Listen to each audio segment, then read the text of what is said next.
Well, welcome, Jennifer, to the Moms of Tweens and Teens podcast. I am thrilled to have you here. I'm so excited that with what we're going to be talking about today. Thanks, Cheryl. We have so much to discuss. We've already kind of chewed a little bit, and so I'm really excited about getting into the conversation. Yeah, me too. I know to all our listeners, we've already been talking before we hit record for like 15 or 20, Yeah, 20 right. minutes, making these connections, which is so much fun. So I want you to start by telling our listeners how you came to doing what you're doing, because you have a backstory. Will you share that? Yeah, of course. So I have been doing what I am doing broadly, the field of social and emotional learning, for a good 25 years. As I mentioned to you, I started out of college in advertising and volunteered for a year in Southern Oklahoma at a Native American boarding home doing dropout prevention programs as an AmeriCorps Vista volunteer. And it was so enlightening for me to realize that my charge was to prevent kids from dropping out of school. And I spent all of my time nourishing their social and emotional development. It was such a powerful year, and I'm glad to say that the boarding home is gone, and now the Chickasaw Nation has a health and cultural center in its place. So that's a wonderful evolution. But I learned there how important every kid needs social and emotional skill building throughout their development, and I really chose to devote my career to that. And for the past 10 years, I've really focused on parenting. So before, I was focused on schools and how do we integrate social and emotional skills into schools. And when I became a parent, it became apparent that I really needed to focus on my own home life and learning how to do this important life skill stuff with my own son. And so I really started to work with families and parents. Wow. So when you become a parent, then you're really living it. You're really living it, right? And I was traveling around the state working with school leaders, teachers, teaching them how to integrate social and emotional skill building into their teaching, into the school building. And I was coming home and I was breastfeeding my son and thinking to myself, I am going to need to figure this out in my own home with my son right here, how to manage cultivating his social emotional skills. And so I really decided I need to start switching to working with parents and families so that I can become confident myself in how I'm raising my child to be a confident kid. Yeah, I love the connection that you make and everything I've read and listened to, and then you have your book, which I want to talk about, but just how much of, and I want you to define it for our listeners. I think it's important to start there. We think we know what social and emotional health is, but I think it's helpful to hear it from an expert like you. But how much, you talk a lot about how much it starts with us, which is where we're so aligned. Because so often it's like, we're going to focus on our kids and teaching them these skills, but nobody ever taught these skills to us. And so how can we begin to teach our kids when we don't really know how to do that? So we're going to talk about that, but start with what's social emotional intelligence exactly. Yeah, I mean, it's on the nightly news, right? We hear about social and emotional intelligence, health on a regular basis. And so I think it's important to define it very simply as kind of deeply coming to know who we are, our strengths, our limitations, to know our heart, what our feelings are, to reflect on our thoughts and our choices. So it's developing a relationship with ourselves and figuring out how to develop healthy, sustainable relationships with other people. And that also involves making responsible decisions. So thinking about the consequences of our actions and how they may impact ourselves and others. So the 5 kind of core skills that are a part of that are self-awareness, self-management, social awareness, relationship skills, and responsible decision-making. Wow. And as you're saying all of those things, I'm thinking, gosh, that's right where tweens and teens are. So much of, I mean, it starts when they're young, but when you think about how you impact others, like the adolescent brain connecting cause and effect, or, yeah, or how do I fit in? They want to belong so much when they're this age, but then you have to be able to also learn to say no to what's not good for you. And it's a lot. I mean, they're in the thick of it.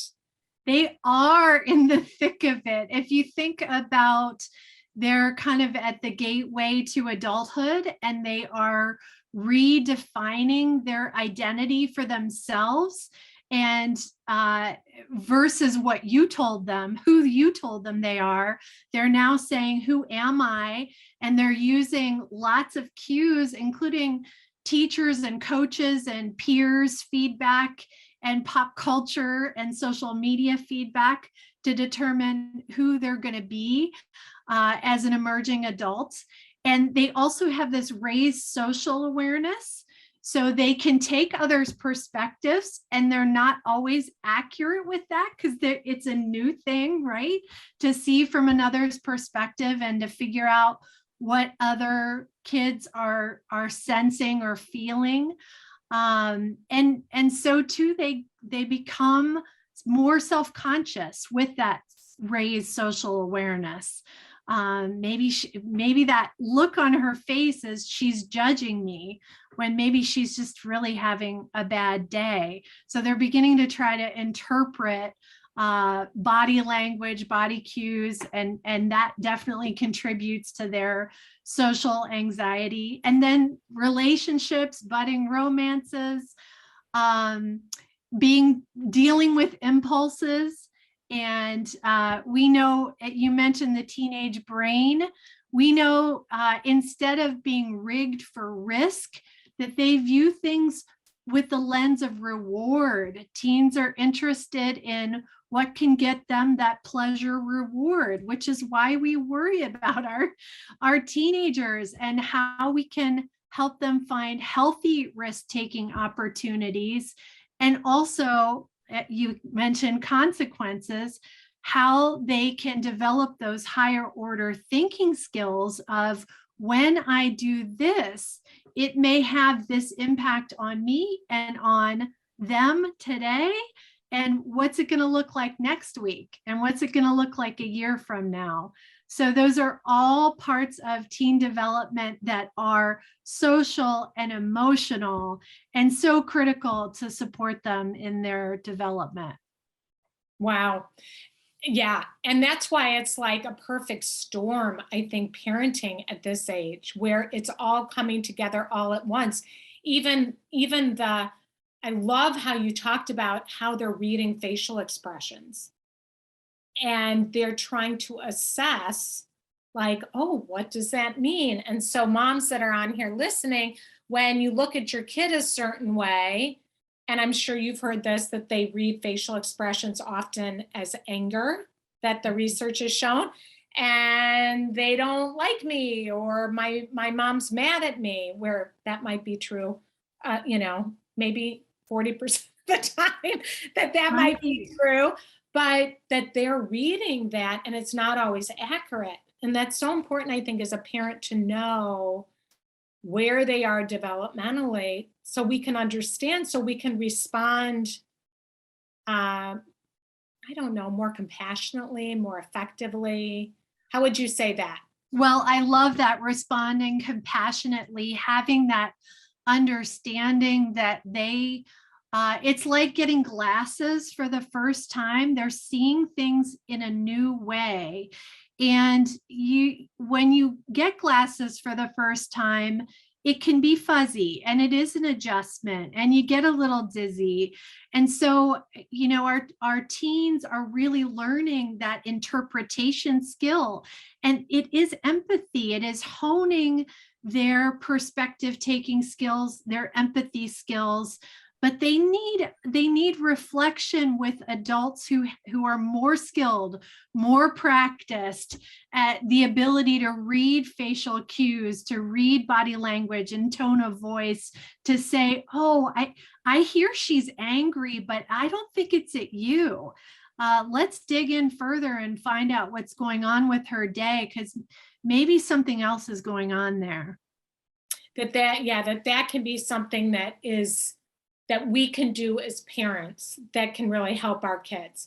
Right. So let's maybe talk about, I'd love to hear, what are some of the biggest mistakes that you see parents make? And of course, moms, we're not judging. We all do this. And we all do this. What are some of the things that we do that get in the way of our kids' social and emotional intelligence development? The tough one, I think, for me, for so many parents of teens, is figuring out when to step in and when to step away and allow them the ability to take a risk, to be independent, to show their independence, and potentially to fail and to live with the consequences of failing. Especially if you're gonna witness your teen in pain. It is extremely difficult as a parent to stand on the sidelines and say, I give you space to be able to do what you need to do. And especially, I think, in relationships with teachers, in relationships with friends, in new budding romances. Our teens need to learn how to have healthy relationships. And that's something that we as adults struggle with. So we know it requires a lot of practice. And our teens are going to get into difficult social dynamics, friendship conflicts.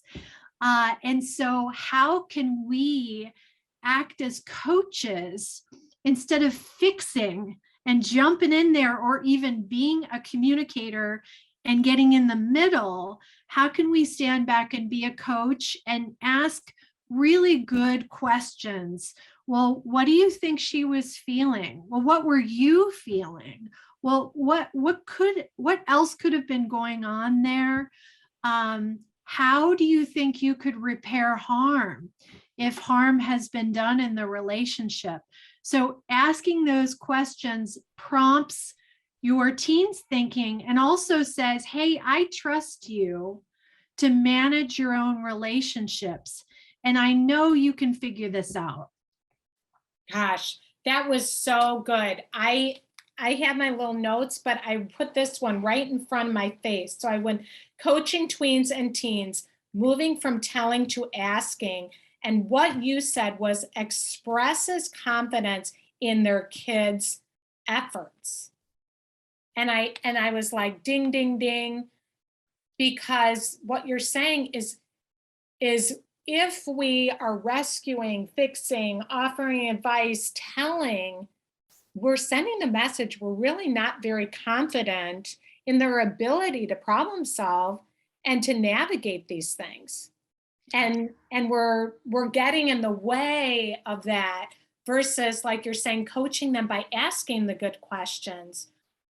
We're actually showing more confidence in their ability that they have the answers already inside of themselves. Correct? Yeah, no, right on. And when I coach parents, I will often say, when they're upset about their teen having a really stressful friendship challenge, what I let them know is, yes, it's really hard to see your child in pain, but this is such a wonderful opportunity for you to serve as a coach through helping them work through the problem themselves and resolve it, make it better. When they're in college or beyond outside of your home, you are not going to have that wraparound opportunity to hear at the beginning of the problem and support them through the emotions of working through the problem, and then following up and reflecting on how'd you do, what did you choose, and how did it go, and how did they respond, and what would you choose next time. So we have this precious time with our teens in our household where we can see them through the whole process of working through difficulties in their social relationships by prompting their good thinking and supporting them through that process. I love that. I did something so differently. I have 3 kids, but I have a 9-year gap between my oldest daughter and my youngest. And first of all, I don't know what I was thinking, but I think that, on some level I was thinking, oh, it's going to be different than my childhood. And, they're probably not going to get left out, or, all those things. I don't know, but it's so normal especially in middle school, that they have these issues with friends. It's just, there's no way to escape it. But when my daughter got in the car and she was so upset, my oldest, when she went through this, I reacted, which I think we so often can do. I reacted out of my old fear. I said, oh my gosh, I can't believe she did that. Really? And, I just fed the beast. I was so upset about this girl. I said, well, was there something you did that caused this? Which I'm ashamed to even say I said. And then the next day, everything was okay. But then I learned a lot in those 9 years. And so fast forward, and my youngest gets in the car, she's crying, same scenario. And I'm like, wow, that must have been hard. How did you feel? And she's like, I was really sad and angry and I couldn't believe, and blah, blah, blah. And I said, what did you do? And then she's like, blah, blah, blah, blah, blah. And I'm like, how did it go? And she's like, blah, blah. And she talked and talked. Then she was fine. And the next day she gets in the car and she's like, Mom, I thought about what we talked about. And I realized it was really mean to my friend. And so she told me she was upset with me because I had said something, and we worked it all out. Now we're fine. Wow. So that's. So she had raised self-awareness from your asking good questions and giving her the space to think about it. Exactly. And that's exactly what you're talking about, is by asking those good questions. But I didn't give my oldest at that time the opportunity to work it through. Yeah. Well, we feel so protective of our teens, and it's really difficult to hang back. But if you remind yourself that you're building these invaluable relationship skills that can last them a lifetime, it really helps in reminding, kind of being your inner coach, your own coach, of stepping back and saying, hold on, she's going to be okay. How can I take a breath here, take a pause, and ask some good questions, and be careful not to judge friends, because most of the time we're hearing it secondhand. We do know that our teens can misinterpret, so we don't know the whole story. And in fact, we want our teens to be able to start to think about the story and see the story from different perspectives. So if we hop in and judge, then we're telling one story, and we're really limiting or narrowing the focus.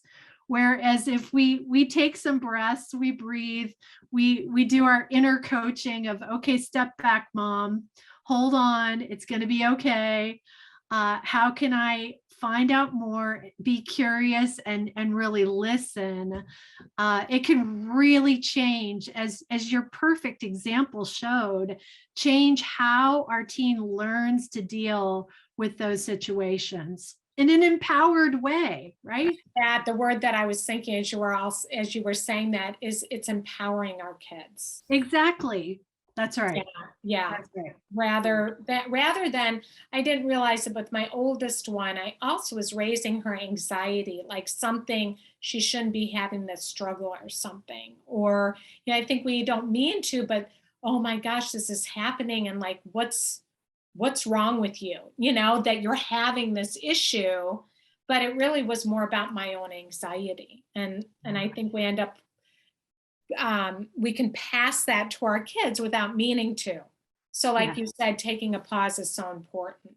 It's so true. And of course, as caring, loving parents, we have anxiety about our kids. We do. And especially when we feel like they're getting hurt. So you're not expected to be superhuman. We all need to kind of incorporate that pause, that ability to take a breath and manage our own anxiety before launching into a conversation that we know is going to get us fearful or worried about the pain that they're going through. Yeah. Thank you we just need to remember that over and over and over again. Right? That we care about our kids so much that we're going to feel anxious, that it's really hard. And I love like having like a little mantra, it's going to be okay. Yeah. That we need that so much. We do need that. And I would build on that as parents of teenagers whose job it is to push me, pull you, assert their independence, but then need us so badly because their emotions are a roller coaster ride so often. It is so confusing to us to allow for the independence and then to also feel that need for emotional support. And so we have to remind ourselves that it is their job as teenagers, and that they're going to be okay in this emotional roller coaster ride. And they'll be better if we work on supporting our own anxiety and sometimes our own hurt, because it hurts when they push us away, when they want to, when they shut the door on us and go in their room and are unresponsive. It can be painful when in the younger years we knew we were with them, we were playing with them, we were reading to them, we were engaging with them so much more. And so we do have to nurture our own wounds as parents of teenagers, and be graceful and delicate with ourselves, that that it is an emotional roller coaster ride for us as well. Yeah, nurture our own wounds. That's so true. It hurts so much. I remember each one of my kids went through that, and it was like going into their room, and it would be like I'd knock on the door. What? Go in, Right. and I would be like, what you doing or something, and they would be, can you please leave my room? And it was like so painful to Right. and Yes. then I remember like I would just like want to wrestle the phone out of their hand, or like what? Do you want to control something because you're hurt? Right. So Right. yeah, really good stuff for us to remember. So tell us about your book. So you wrote As Confident Parents, Confident Kids, Raising Emotional Intelligence in Ourselves. Yeah, she's holding it up. It's upside down, I think, though, if everybody can't see it. Do you love it? Oh, it would be nice if I held it right side. I do love it. Well, they had to see it because some are listening on the podcast, others are watching the video. But I love the colors. I do too. Thank you. I got to do all the illustrations. It was really a dream come true to get to illustrate in addition to write the book. So what a treat that was. Yeah. Did you do all the illustrations yourself? Yes, I've done the illustrations on my blog for a decade. That's you. But Oh yeah, my gosh, they're fabulous. So well, you're an thank you. artist. Yeah, on the side, yes. Yeah. Well, I can Yeah. tell by looking at your room that you've got you're creative and Ah, artistic. Yeah. thank you. Oh, yeah. And I like the subtitle too. From toddlers, you say raising emotional intelligence in ourselves, not Right. just in our kids, in ourselves, from toddlers to teenagers. Yeah. So give us a couple of nuggets around your book. Well, it does have an age by stage guide of children's development from birth through adolescence on particularly their social and emotional development and ways so that we can be aware of what they're working on, what they're learning, and ways in which we can promote it as parents. And then there are particular pieces on parenting and the role of parents and how we can look at how we were trained through our own childhood, the parenting we received, and the patterns that arise naturally because of the way we were trained in our own childhood as parents, and how we can deal with that if we want to turn around habits or patterns that we want to change, and how we can deal with our own social and emotional development, because the truth is we are working on social and emotional skills for a lifetime. Yeah, we don't arrive. I don't like You're that. right. Nope. I just thought I'll learn this, and Yeah, it's funny because having the membership with these moms and doing all the teaching I do, that's the biggest thing is, we don't arrive. We're always on this growth in this growth process. And we're always parents too, even having older kids. These things come up all the time. So, yes, yeah. and life changes when they move off and become adults, or you become a grandmother, and your relationship with your adult child has to evolve and change, and that takes a lot of social emotional skill. Yeah. Do you see a common, like, when you talk about looking at our own baggage as parents, can you give an example of what that, maybe from your own life, or I'm kind of putting you on the spot, or an example so that the parents listening can maybe make some connections in their own parenting? Absolutely. It happens all the time, and when you least suspect it. Yeah. Right. But I think this kind of an incident that came up in my life was really what set me on the track of doing this work with parents. When my son was a toddler, I went into his room one day and said, "Ethan, we've got to go to a library story time. Pick your last toy to play with and then put it away, and we're going to go." And he stood up and didn't say a word, red in the face, waddled over to me and smacked me on the legs. I mean, he was a tiny, toddler, 1.5, maybe, 2. And I remember vividly wanting to run away and cry. And my reaction shocked me because I felt like he was punishing me. Like I felt like he was that somehow he was punishing me. And many of us were spanked as children, were punished, yelled at, and punished as children. And those feelings of being punished came right back in that moment. And I thought, how strange, because I know as someone who studies child development, I know toddlers lash out physically because they don't have the words to put their feelings out there. And so it's something that I expected. And yet I had this overwhelming rush of hurt. And then I had the feeling on top of that of you're ridiculous. And then on top of that, I had the feeling of, oh my gosh, what if he's going to be a violent person someday? I mean, we have these layers of reaction and freak out, right? In those moments. Yeah, I call them the stories we're telling ourselves. Yes. And Oh, we end up catastrophizing.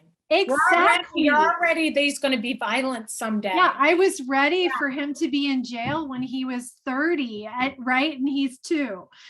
So yeah, so that moment, I mean, I walked away from that confused at my own feelings. And so I took a journal and I sat down and I took the time to unpack and say, what were those stories?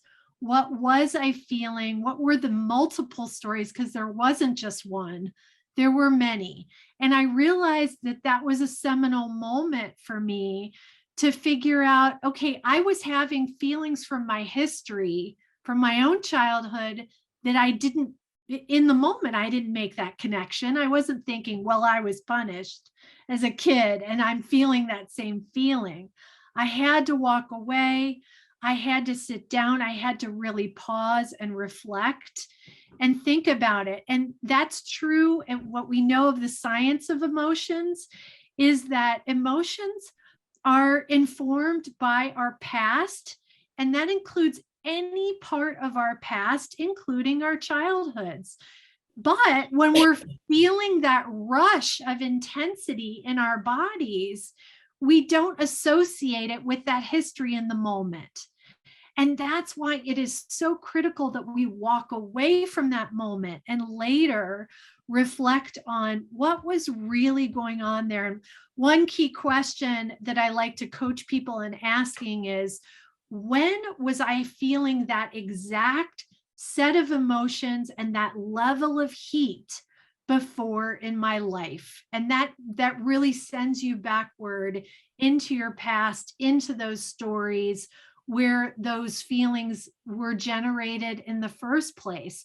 And then you can ask about, well, what were the reactions of other people to me? And how was I taught in this way? How were my emotions trained in this way? And that really makes a huge difference, because you can say, all right, now I know what's going to trigger me. If he hits me, I'm going to have the same emotional reaction. So how am I going to be different next time? What can I do to take care of myself? And often when there's a trigger of big emotions like that, you need to take the time to pause, to calm down. We often feel like we have to react immediately to our kids. We don't. Yeah. We can sit down, we can close our eyes, we can go inside, we can hold our hearts, we can feel our breath, we can take a moment to center ourselves. And we know we're going to react with more emotional intelligence if we do that. And by the way, when our child, teen watches us do that, we are modeling emotional intelligence in a moment that's difficult for us. I can't imagine a more important lesson for them. Wow. That was so, how you said that. I mean, and that example was so helpful. And it looks different for all of us, but to realize when we're in that, when that emotion feels so strong, like that's, I mean, kind of the buzzword now is like triggered, Right. that is really good information that can take me back. Mine was anger, like when, and more like what I saw as defiance, which I think is, that no. And so when my daughter was a tween and I'm saying, okay, you need to do this. No. I was like, what? Woo. Yeah. Yeah. Right? That can be When she was infuriating. younger, I could control it a little bit more, but then they Right. start that individuating. And in my family, boy, you did not say no. Right. And I just had such a strong reaction, and it really helped to understand myself, and the developmental piece of it, like you said, like, Yeah. okay, at this age they're trying to develop their own voice, and this is necessary. Like, this Yeah. isn't such a bad thing, but I saw it as bad, because of my childhood, and and not and not having the freedom to even exercise my no. But it sounds like you came away and reflected on it. Like, why am I getting so angry? What about this is making me angry? Did you come back and respond differently after you reflected on it? Well, not at the time. It But wasn't. later. Yeah, but later, and that's through Yeah. like my own work, but I think at Right. that when I first started feeling that, I mean, I think I reflected a little bit, but it's like I like how you're saying, also, what am I going to do differently next time? It's really important to be away from your teen In that when you're reaction stage. thinking about it, right? And plan, like, what's that going to look like the next time? If the irony is, in your example, you want your daughter to be faced with her peers offering her drugs and to say no. You want her to have that sense of agency, that strong will, that she's going to be able to say no when she is pressured to do something that she knows is not safe or not right. Yet when they say no to you, it can be so infuriating. So what do you do with that? Well, you want to promote that sense of agency. But the truth is, again, we are not superhuman. We're human. We're going to get angry. So then how do we respond to our anger in ways where we are able to calm down and reflect before we respond impulsively and in ways that we might regret later? Yeah. Well, so what would be something that a mom could say to not respond in the moment? I often coach parents to come up with a phrase and pair it with body language that they repeat every single time, so that not only are you using it to train yourself, but you're also training your teen. This is what I'm going to do. Right. So one mom, she agreed with her son that when they were angry at each other, they would say red light. And that was kind of their signal. They came up with it together, and they would just say red light, and that meant that they were getting really upset and they were going to start to fight, and they needed a cool down period before they came back together and talked about it. So I like that. I just use mom needs 5 minutes. That's mine. And I put my hand out because I put my energy through my hand, when I'm really upset, like mom needs 5 minutes. And he knows that's his cue that I really do need 5 minutes. Yeah, and I teaching walk them away. that emotional regulation. Right. And we have to be able to emotionally start practicing emotionally regulating. That's right. Yeah. Exactly. Oh gosh, so good, Jennifer. Well, we'll have to have you come back on, because this is just so good, and I think such a big part of our journey as moms, parents, caregivers, and it's and helping us to support our kids on this journey as well. So Yeah. anything else that you didn't get it that I didn't ask that maybe you want to share? Well, I would just offer that I have a free tool in follow up to this called the Family Emotional Safety Plan.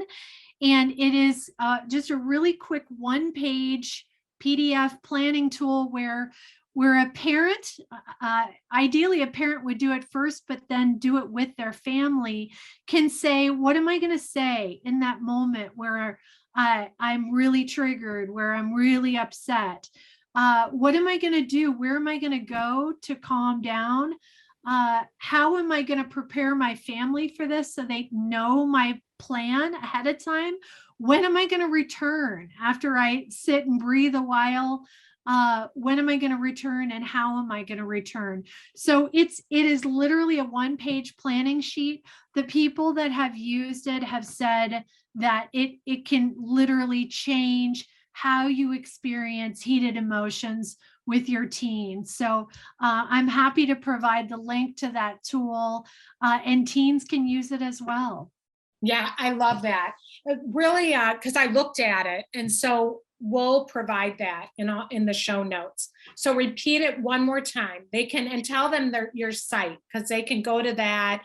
You have other resources too, even sibling resources for sibling fighting. You can find your book there. So tell them where to find you. Yeah, so it's confidentparentsconfidentkids.org. Okay. And Yeah. tell the resource again. What's it called? It's the Family Emotional Safety Plan. And there are many, many free resources, as you mentioned, on my site. Okay, wonderful. And you're on Facebook, you're on Instagram. Yep. Lots of, they can find you, lots of other podcasts. So super, super. And I love that resource too, because you can use it as a talking tool, even if your teenager's a little resistant, just like going, wow, look at this. Like, I'm getting a lot out of this. Like, when I'm noticing I'm feeling reactive, here's what I'm thinking I'm going to do. And what do you think you might do? And they might, I don't know, but you're including them. You're raising their awareness even in talking about the tool. So That's exactly right. Yeah. yeah, yeah. Right. Yeah. Well, thank you so much for the work that you're doing. And thank you for your incredible work. It's what a joy to get to know your work and support of parents with teens and tweens.